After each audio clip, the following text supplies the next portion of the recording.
Thanks for joining us for WECC's Resource Adequacy Discussion Series on load growth. Today we'll be addressing the changing load in the West and how different factors such as data centers, weather, population growth, and the increase in electrification are influencing the Western Interconnection.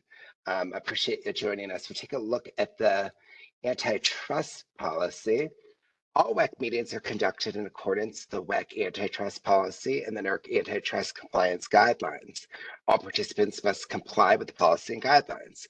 This meeting is public, confidential, or proprietary information should not be discussed in the open session.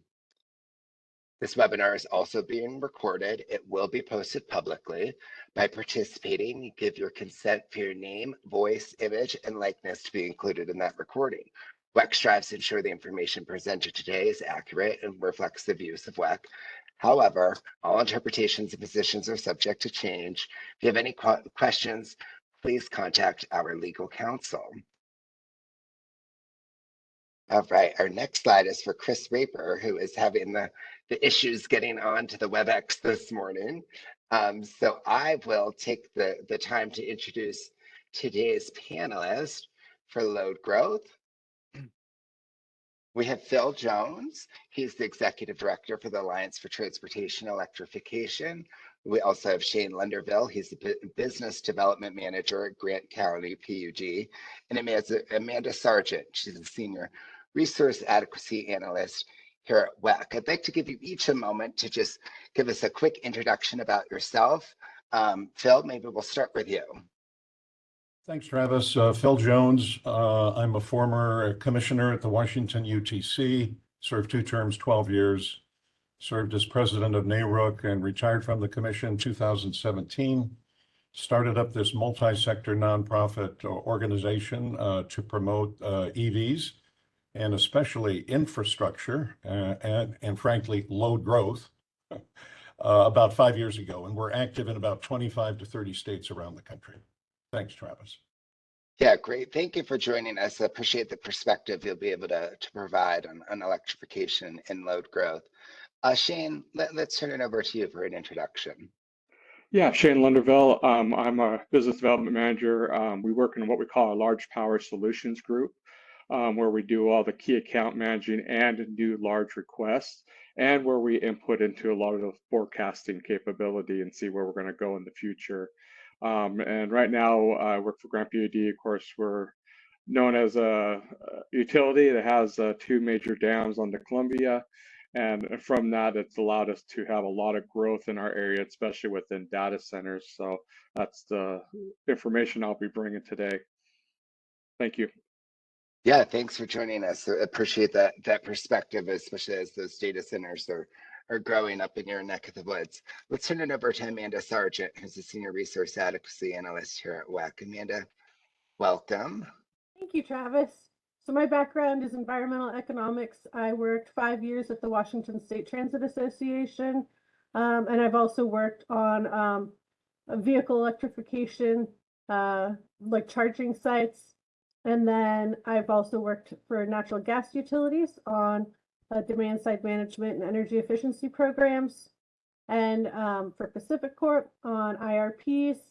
And I've been at WECC since 2020, and part of my role here is I'm vice chair of the NERC reliability assessments. And I've also managed the loads and resources data collection, where we've been surveying members to find out about some of these load trends we're seeing. Great. Amanda, thanks for joining us, and excited for the perspective you'll be able to give us. For those of you that might just be joining us, we're waiting for our moderator to join, and we might have to move on without her here, and I'll step into those shoes here. I'm going to go back to the slide before here and just give a quick announcement about our webinar series. For those of you that have been attending the resource adequacy discussion series, we've been having this for about the past 2 years. And it's provided an effective platform for region-wide discussion about WECC resource adequacy in the Western Interconnection. However, in the coming year, WECC is expanding the scope of the series, and we hope to cover a broader range of topics across the interconnection. So we're renaming this series is Reliability in the West, a discussion series. This discussion series is going to be held on the first Wednesday of each month from 11 to 12, so 11 a.m. to 12 p.m.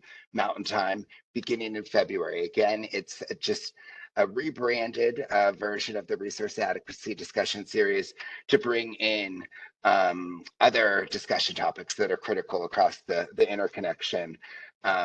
So looking forward to that. And again, that will start in February.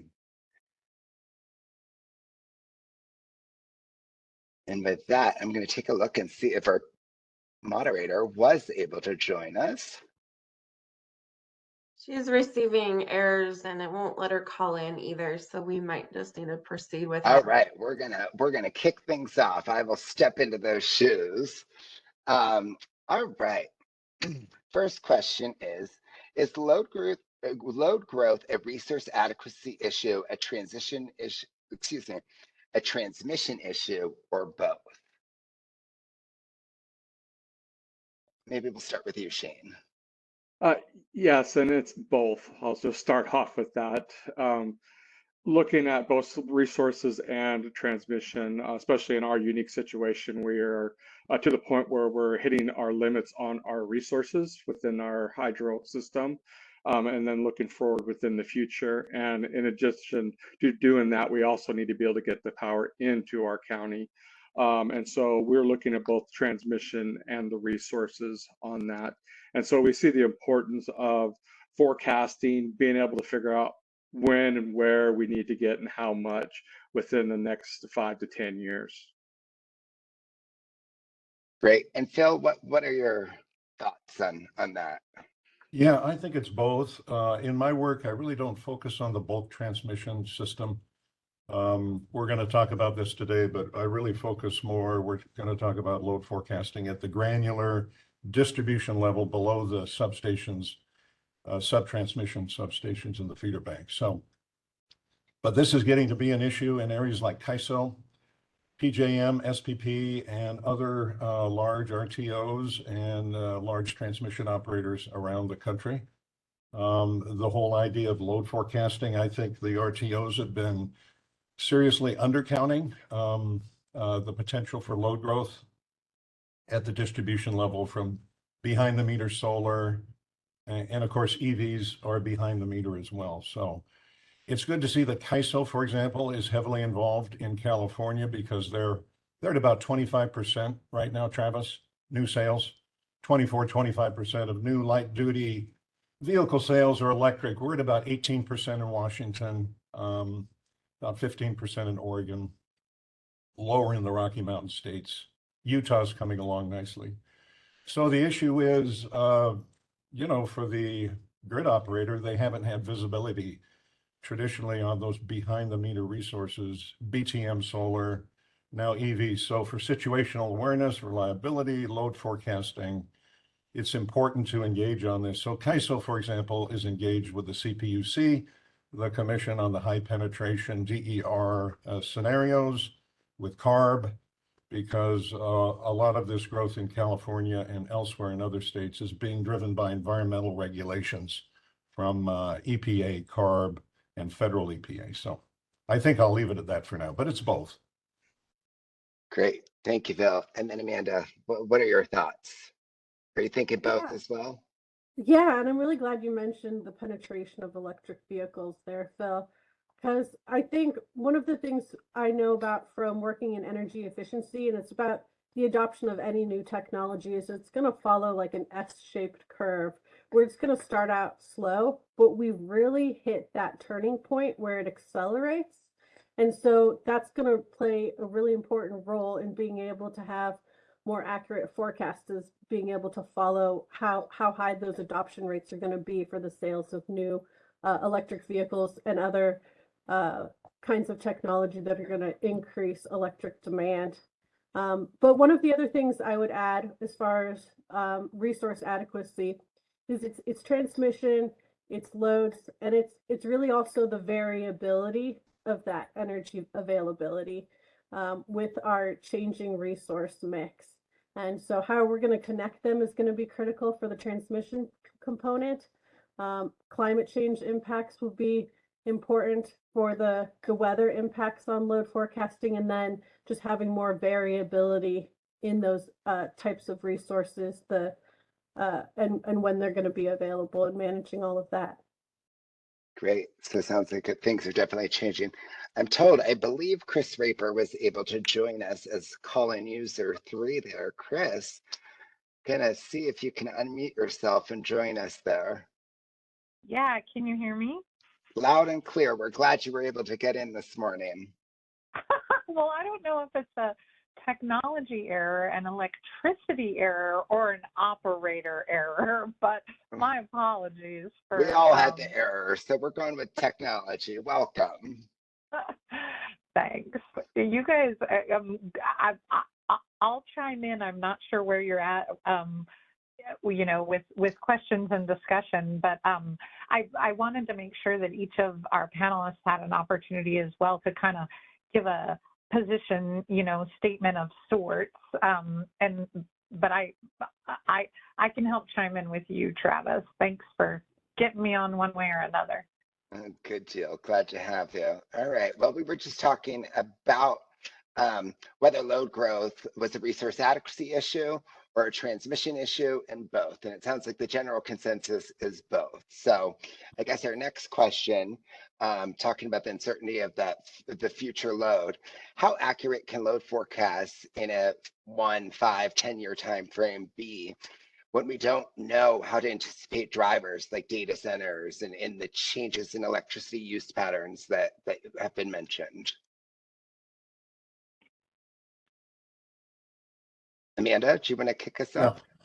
Sure. So that's one of the things that we've been looking at closely at WECC this year and last year. We did an analysis comparing, going back like 20 years and looking at 1 year before, 5 years before, 10 years before. We did 3 and 7 years too, to really see how accurate have forecasts been. And some have been fairly accurate, and other ones, you know, 10 years out have been, you know, up to 40% off. We did see that there tended to be a trend of over forecasting where loads were going to be, but I think we've been perhaps preemptively thinking there's going to be a turning point. It's interesting because you can definitely see where there were recessions and the impact of those on the forecasts. And one of our other interesting findings has been that even just 1 year out, winters appear to be more difficult to predict for. There's more variability in the forecasts from the actuals for winters just even 1 year out than for summers.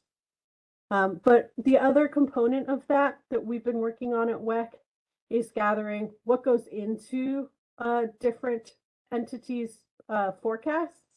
How many different types of inputs are they using to try to correlate things, and whether having more inputs and more granularity is providing any more accuracy than perhaps just having 1 or 2 things that they tie their load forecasts to.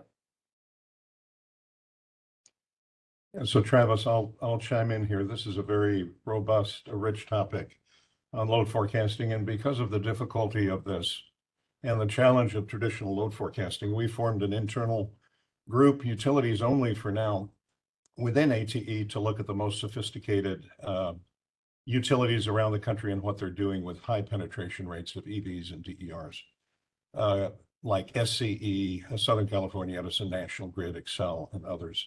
So what we're finding is traditional load forecasting really doesn't work well when you're talking about high DER scenarios, because A, we don't have a lot of historical data.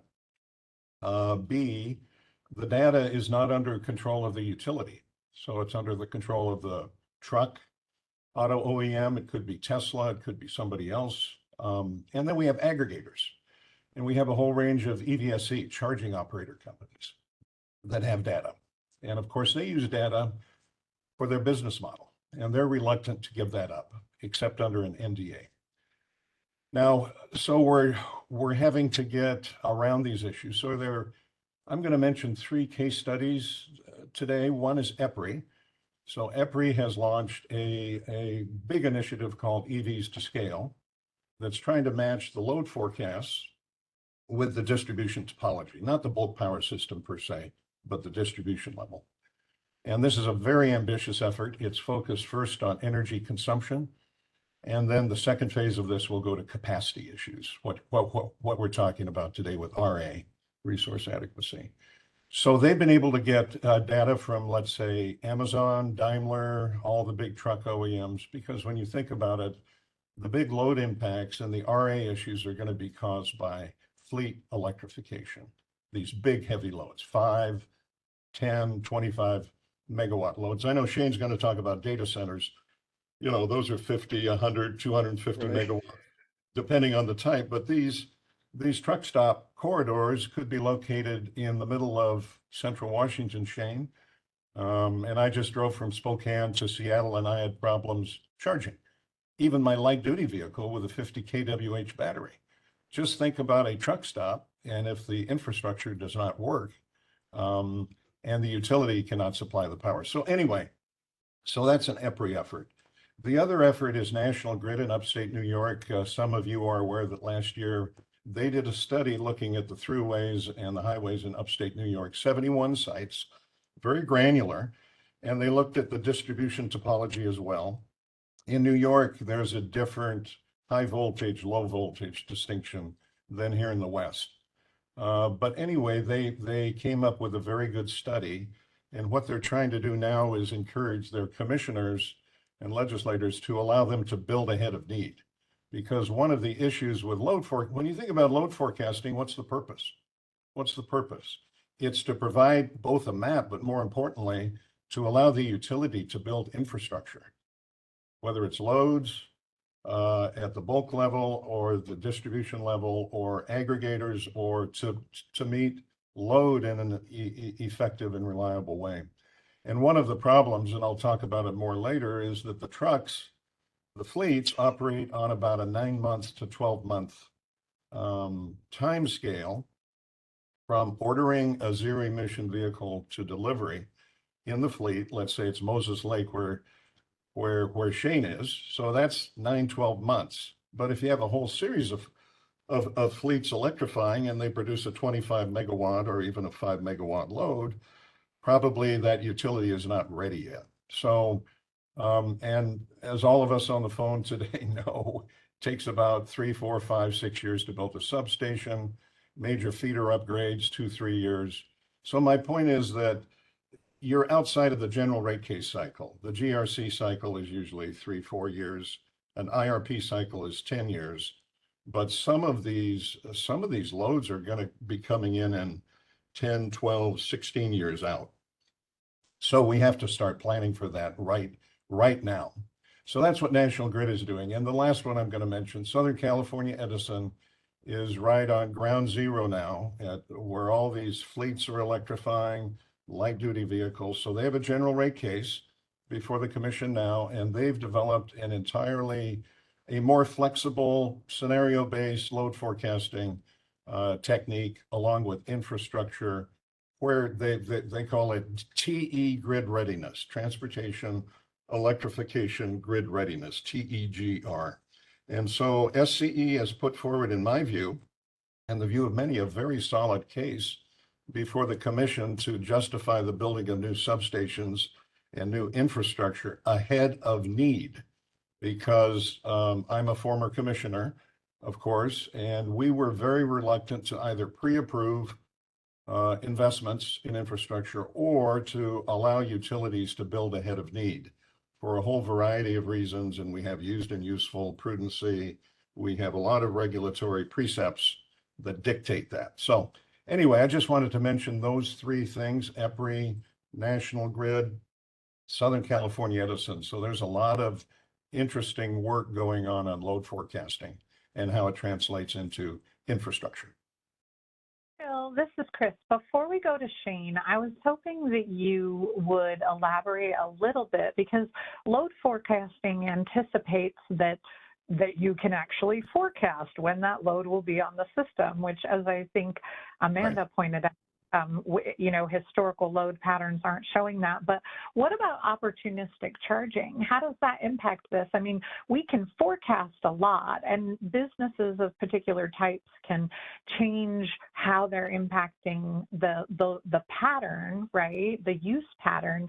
But if there's opportunistic charging from like these heavy duty trucks that you're talking about, how does a load forecast take into account opportunistic charging, or does it?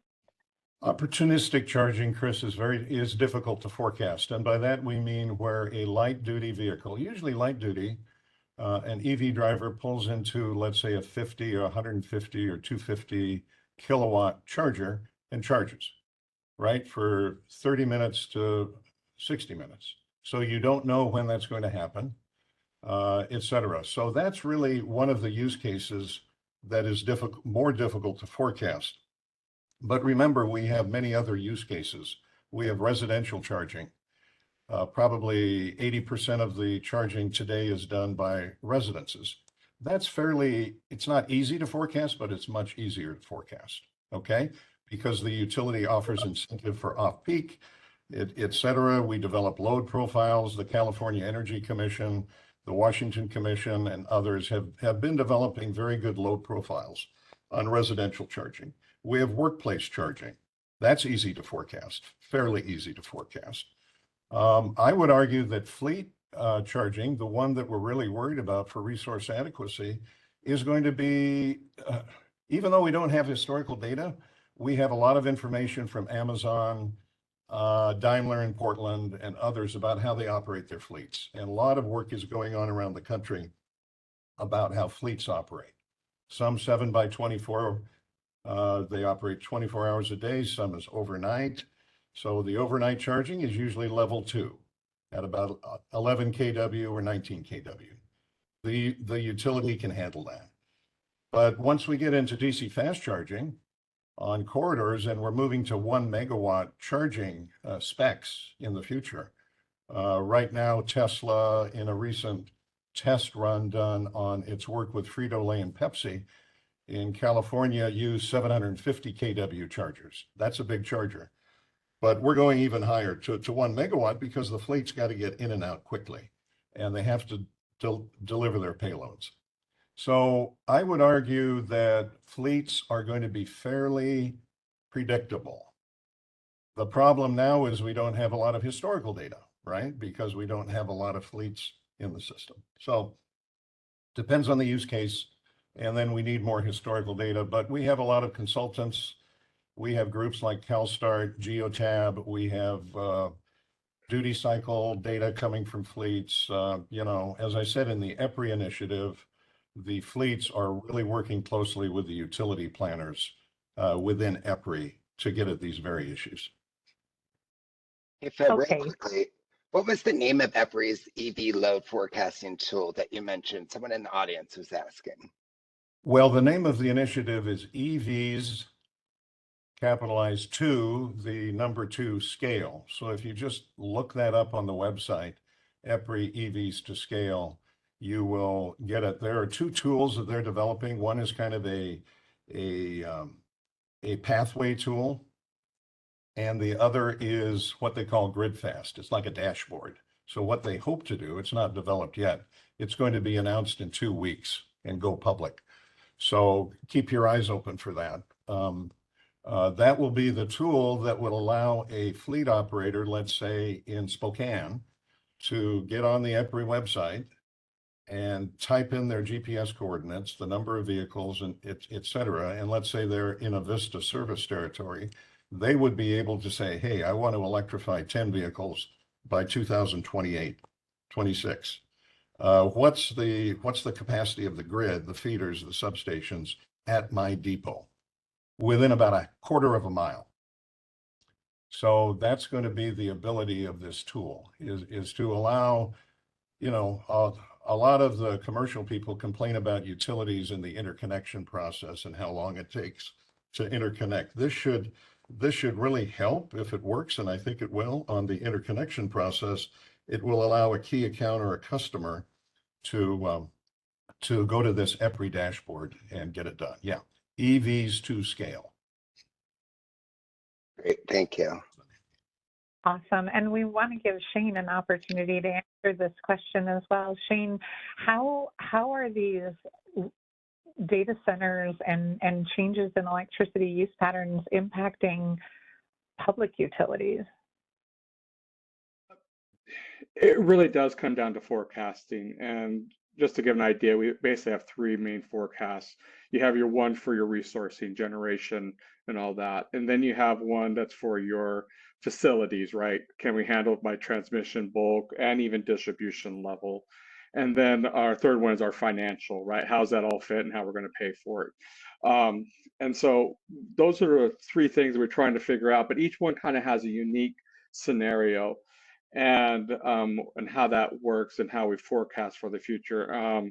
Just to quickly go, Phil, Moses Lake is in a unique situation because we're right off I-90 and we are right between Seattle and Spokane. And we're already have a lot of discussions with proposed truck stops for electrifying it and everything. And the uniqueness of that is a truck stop right now maybe has a three-phase transformer, 300 kVA.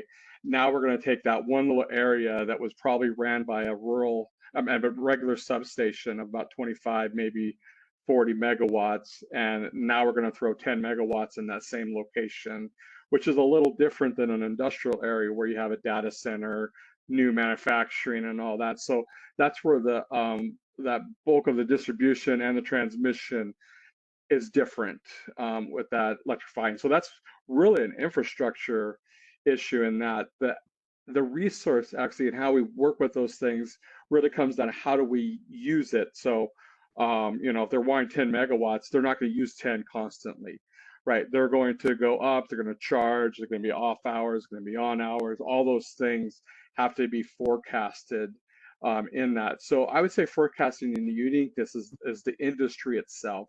So if it's electrifying vehicles, if it's data centers, if it's manufacturing, each one's going to be different. So just kind of go an idea, a manufacturing, usually you can use a historical forecast and it works well. I mean, we can get by, we know what we're seeing. We've seen it the last 5, 10 years, 20 years, potato plants, 30 years, The uniqueness of data centers, and when we first got our first data center in 2006, 2007, they were also learning, right? Because this was new technology, this was emerging coming out, and how's it look like? And we learned a lot here in the last 10 years.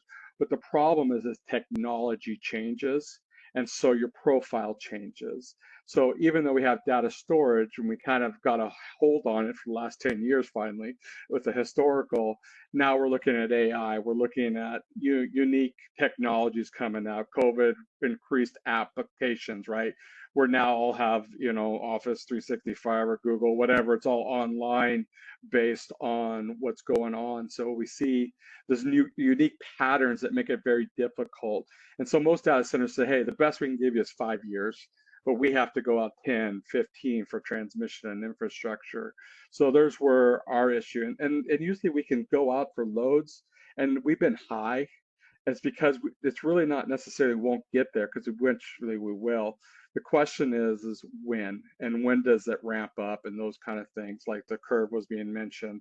And so that puts us in a unique way. So yeah, we might be able to build the infrastructure, but then how do we get our resourcing all blended into the together and with the different industries together? So that brings the difficulty and uniqueness of what complicates forecasting than probably what we had in the past.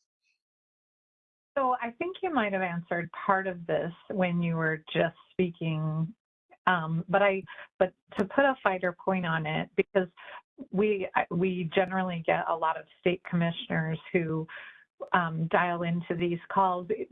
To Phil's point, the used and useful case that investor-owned utilities have to make to a commission, that's going to require a mindset change, as Phil said, and I agree with him on that. The situation is different, right? We're gonna have to anticipate more, because we're not generation plus the way that we used to be, and sharing doesn't work the way that it used to because of weather patterns and stuff like that. So all of that is harder to anticipate. For a public utility, do you think that pivot will actually be less painful, simply because the recovery of costs is different? Good question. And I will say one, it's going to be painful for everyone. I don't think if it's utility, it's just different because now we have our local commissioners trying to be knowledgeable enough to say, what do we do in the future? How are we going to handle that? And so we're seeing more coordination, more with not just a state level, but with other utilities, other PUDs, how we're working this out, how we're going to do that. There's going to have to be in the future a lot more coordination. And we've had coordination, but I think it's going to have to see even more with that capability. Now, cost structures, you're right. We have the ability to be flexible in our rates and getting the rates that we need to be able to always cover ourselves.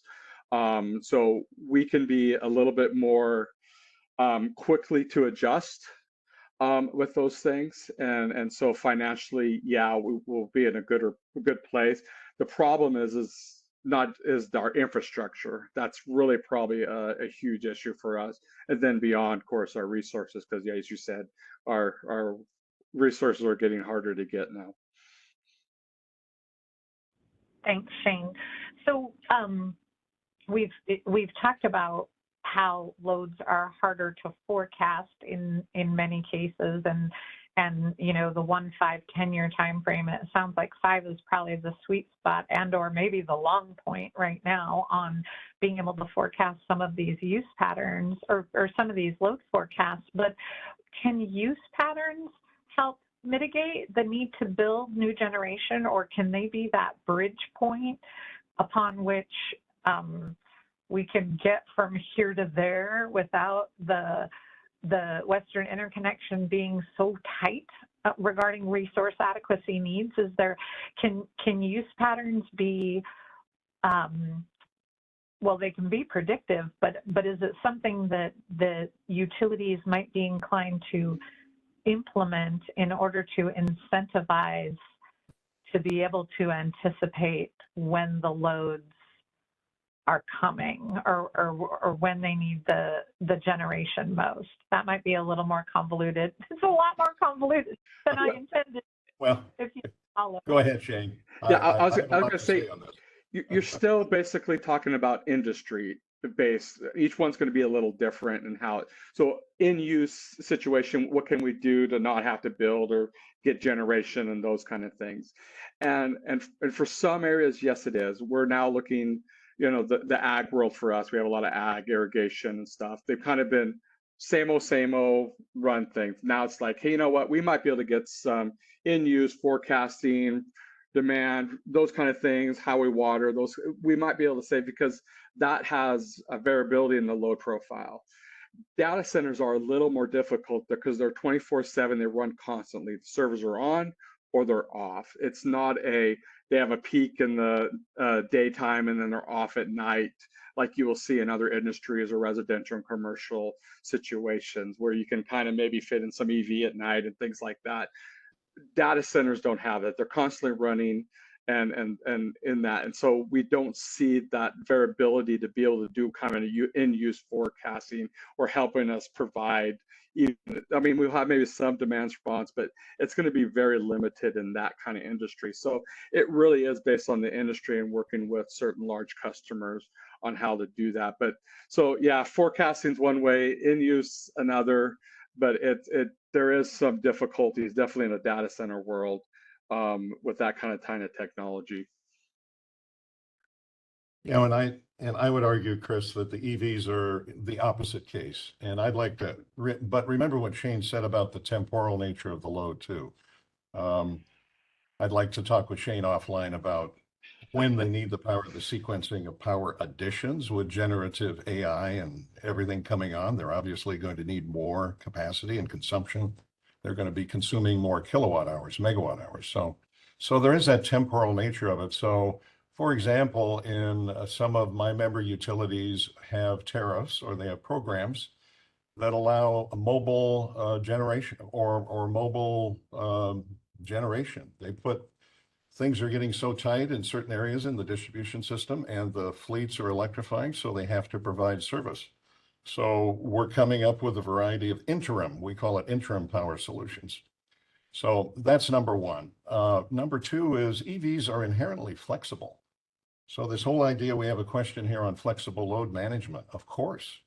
I mean, if we don't flexibly manage these EV loads, we are going to be killing ourselves, because you just look at the load growth, like Victoria talked about, the S curve and going up and just calculate vehicle miles traveled, the size of the battery, and boom. I mean, you're in trouble pretty quickly.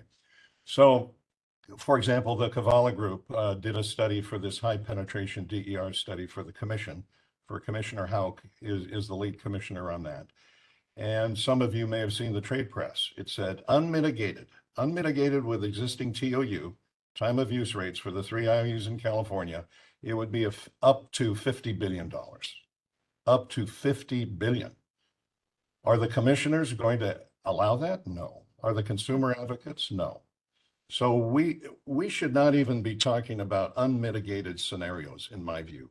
We have to talk about mitigated scenarios, and that means time of use, it means rate design, and it means managed charging, either directly by the OEM, by the aggregator, by the EDSC, the charging, or by the utility. If the utility owns and operates, the utility does it. So we really need to sharpen our focus on what's the right rate design. As you know, Chris, in Southern Idaho and even in Central Washington with you, Shane, with the potato guys in Grant County, we have had low load factor electric rates for farmers, for the agriculture sector, for a long time.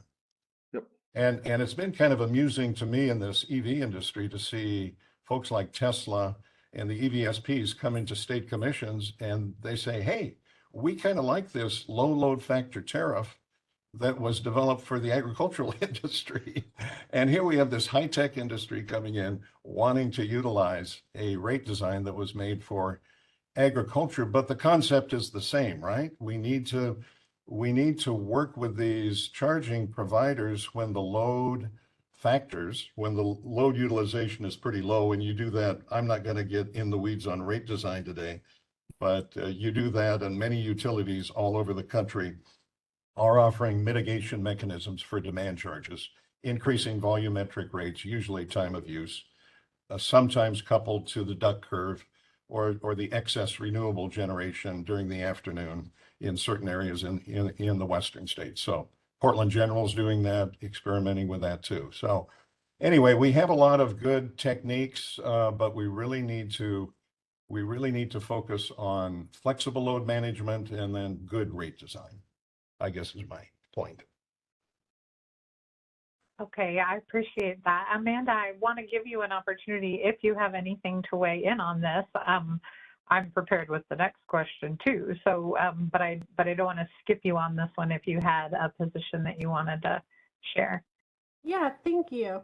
I guess I'll dip my toe into rate design just a little bit and say that I do think there are opportunities with the data centers to be able to do some demand side management, even though their load shapes are more base load, like residential water heaters kind of a thing.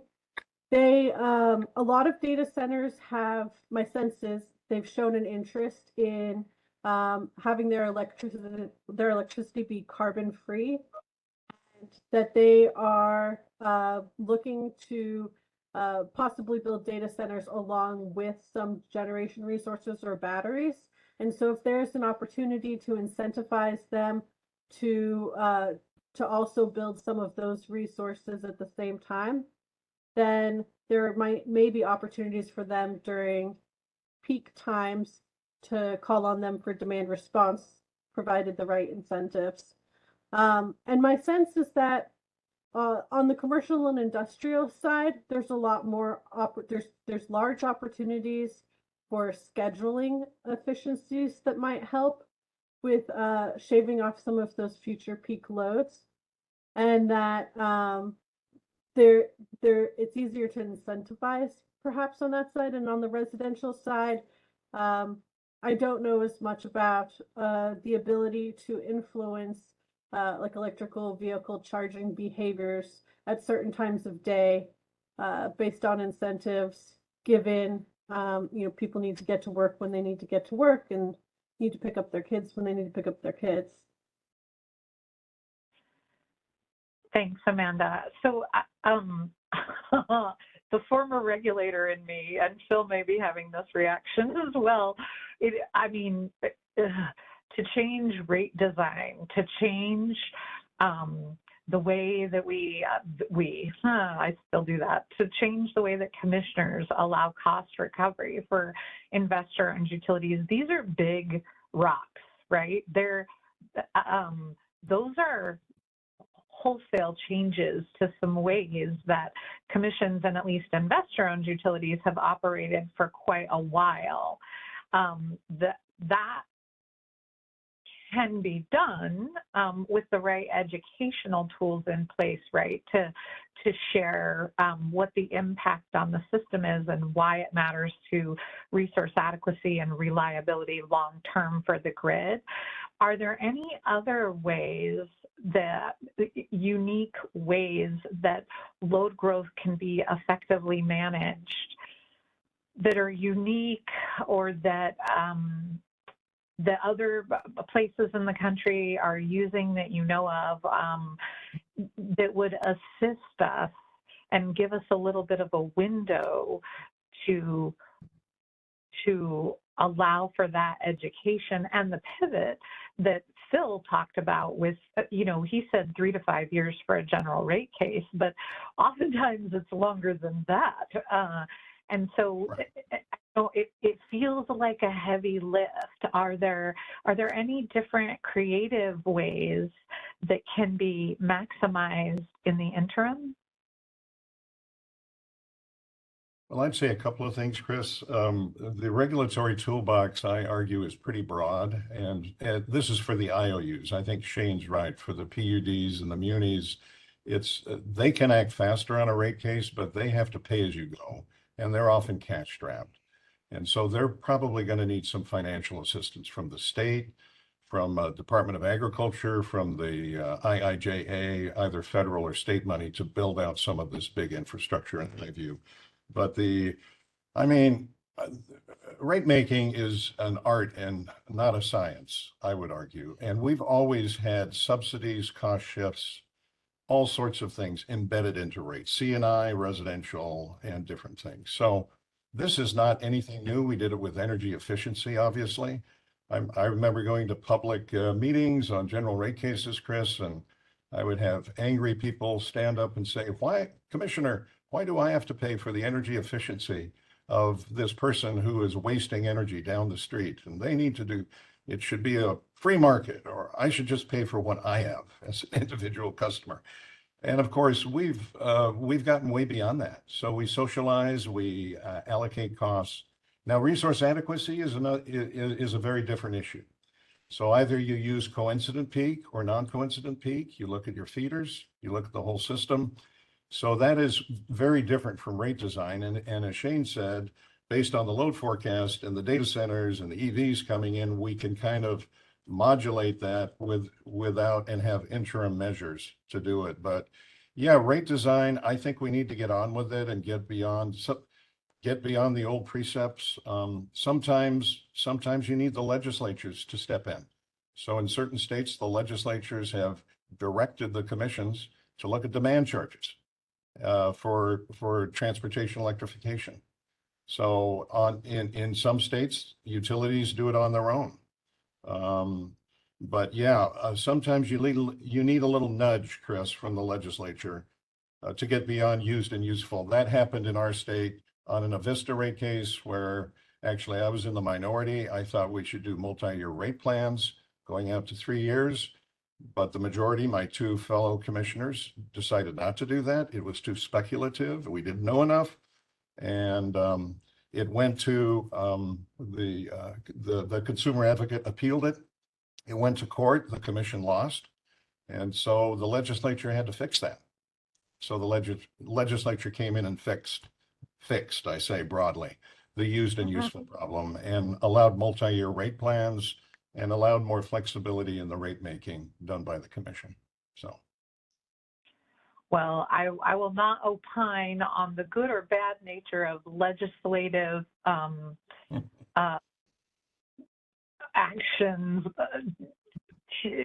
beginning to direct commissions around the country, but particularly in the West, there have been legislatures more recently in the past 1 to 3 years who have taken it upon themselves. And I think that that's a function, I mean, just my personal opinion, of the sort of the common man, right? The regular customer, who are the constituents of the legislators, having more of a say. They're being more educated, you know, for good or for bad. They're learning more about what's going on. So it's no longer just the large corporations, right, that can negotiate to their own benefit or make an argument. These customers and customer and consumer groups are participating more in things. And I think that's where we see some of the legislative action coming in. And it has had its impact.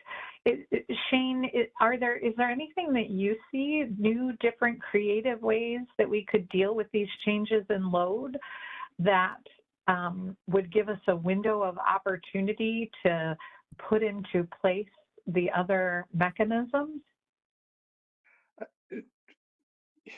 Yes, there's always things to look at. And I wanted to express the uniqueness of where we're at, where we need to go for resources and reliability and all that, and then the intermediate steps. And I think Phil mentioned that, you know, working with customers and all that, to me, those are intermediate steps to get where we need to be. And I don't want to forget that there's got to be something we grow. You know, we get told, hey, PUD, why can't you grow? Why can't we get these companies? Why can't we? And we're like, well, right now, just so you guys know, I have over 2,000 megawatts worth of requests in applications right now, just to grant PUD. That's a lot.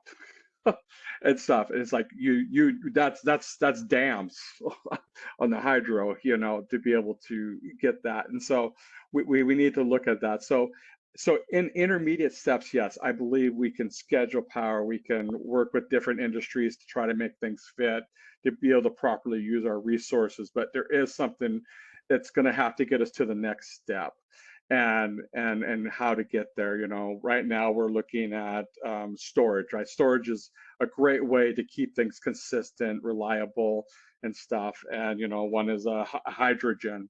You know, we're looking at the hydrogen storage, which could be used for vehicles and be used for storage, and be able to help with the system. And so those are little steps I think we can do, but they're not a, hey, this is where we need to be. This is we can get to a certain point and get there. And so I just see the importance of that. Yes, I agree. Can I, just as a short follow-up, Shane, can it be done with the short-term storage that is available now, or will it require longer-term storage options, do you think?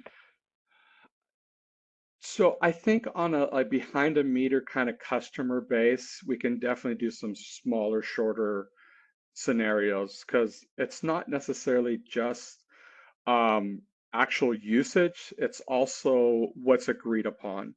So a lot of most people don't know, like data centers, they use certain amount, but they have signed agreements and contractual things and regulatory things for a certain level, you know, and so meeting those things. And so we have a lot of short-term capability and stuff, but storage in itself, it depends on how much you're going to need and stuff. One thing about data centers, and it was mentioned earlier, we're not talking about, you know, some commercial coming in. We're talking about 40 megawatts plus easily with these data centers, especially with storage. I think AI will be a little unique because it's computing based storage. When you add something in storage, it stays, right? And then where AI is more of a processing, can we schedule some things? So I think it's some intermediate things we should be able to do with customers and working with them. And we've already had some start in those discussions. And Chris, Okay. quickly, if I could, technology is going to play a key role here. So the Department of Energy and the labs, PNNL, INL, we're all investing a lot of money in battery chemistries and new battery technology. So many of you on the phone are aware of iron air technology and what Forum has announced and some others. So For long duration energy storage, I would agree with Shane. We need it for the system. So that is to meet the system, you know, the coincident peaks, the system-wide impacts and stresses. We're going to need that 10-hour, 14-hour long duration energy storage, and the utility and the customer can manage, you know, riding in and out of that battery, because there are other flexible load management techniques the utility can use. But I would agree with him, behind the meter storage, it's going to be a lithium ion chemistry, at least for now. It could be lithium phosphate. There's a lot of talk about solid state batteries. We're not there yet, but lithium phosphate is coming along. It's cheaper, doesn't have the range, but you can use the Tesla Powerwalls or the Sunrun devices like Ford is doing with the F-150. That's a behind the meter storage mechanism that's very effective, that provides both resiliency and backup power. And so right now it's lithium ion chemistry. You know, that may change in the future. We're getting better technologies probably for battery storage, but that is a very good option right now. Yeah, and I'll also add on the technology front and with AI that there may be opportunities that AI can help assist with finding some of those efficiencies and helping to automate some of the scheduling things once it's been able to learn what different behaviors there are for charging or for home heating or for different commercial purposes that can help manage those future loads. Yeah. So I appreciate the breadth of knowledge that you each have on the subject matter as a whole, resource adequacy as a whole. I think that it's been broader than just forecasting and load growth, which I appreciate as part of the conversation. I think it's necessary. If you, in these last few minutes, if each of you could answer, if there were one thing, so presume you're talking to legislators, energy officers, and commissioners, if there's one piece of advice or one thing that they could concentrate on right now in order to be able to do better or do more with regard to getting the system where it needs to be for what we are anticipating, what would that one piece of advice be? And I'll go down the list as it shows on the agenda. Phil first. Allow more flexible and sophisticated load forecasting for loads that don't have a lot of historical data, and based on data, allow utilities to build ahead of need, proactively build infrastructure. Can I ask a quick follow-up on that, Phil? And that's with regard to your speaking when I was first able to get on the call about the ability to have access to data. Can that be accomplished without people within the industry allowing those who are doing the planning and the forecasting access to that data? Yes, it can. So you can anonymize the PII, the personal information, the location, specific address of the customer, and Shane knows. So you can anonymize that data to the extent protect privacy, but yeah, the fleets, the auto OEMs and others, the data centers should be willing, and I think they are, to share that data with commissions and with utilities. And once they do that, it's going to have to become more transparent. Yeah. Okay, thank you. Shane, one piece of advice or thing to watch for with regard to trying to manage this forecasting and load growth as we go into the future. I'm actually going to hit a little bit what Phil said, is be able to build ahead of time. We've really been in a world where we've had plenty of generation and stuff, but we're not there anymore. And we got to think of what's going to be in the future. And again, we could find steps to get there and stuff, but we're going to need that flexibility to be able to do that. That's working through right-of-ways. That's working through getting the infrastructure built. And certain policies and stuff. And really, if we're going to look at that, we've got to look at the economic development. And I know for us, we've had to separate those two, and it's been very difficult doing that. So that would be where we need is that flexibility. Got it. Thanks, Shane. Amanda, one piece of advice or thing to watch for or desire? Yeah, well, I was originally going to say data transparency and security, but I'll go with the need for looking at creative cost recovery mechanisms so that we can have equitable intergenerational investment now for what we think we're going to be needing, taking into account how long it's going to take to build. Very valuable. Sorry, I stole your one thing by asking the follow-up to Phil. Thank you all for your contribution to this conversation. I think it's really important. I hope a lot of people are listening or they go back and listen to this because load growth is inevitable. These forecasts are going up. We can see it in all of the reports and assessments that are coming out from all different angles. And I hope that we do what is necessary in order to maintain reliability of the system as we go forward.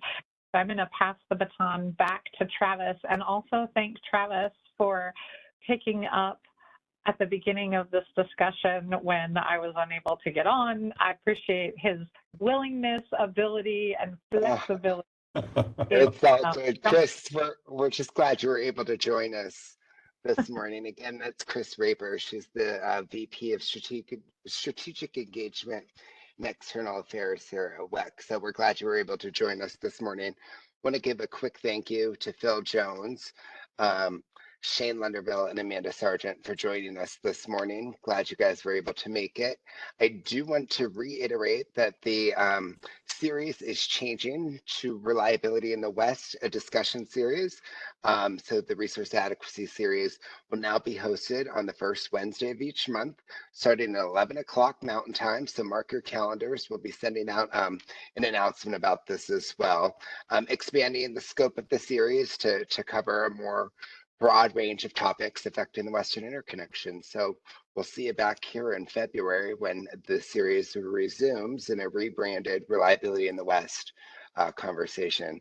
Again, thank you for joining us, Phil, Shane, Amanda, and everyone have a great day. Thanks, Thank you. Travis. Thanks, Chris. Thank you. You're welcome. Okay. Take care, guys. Thanks again. Bye.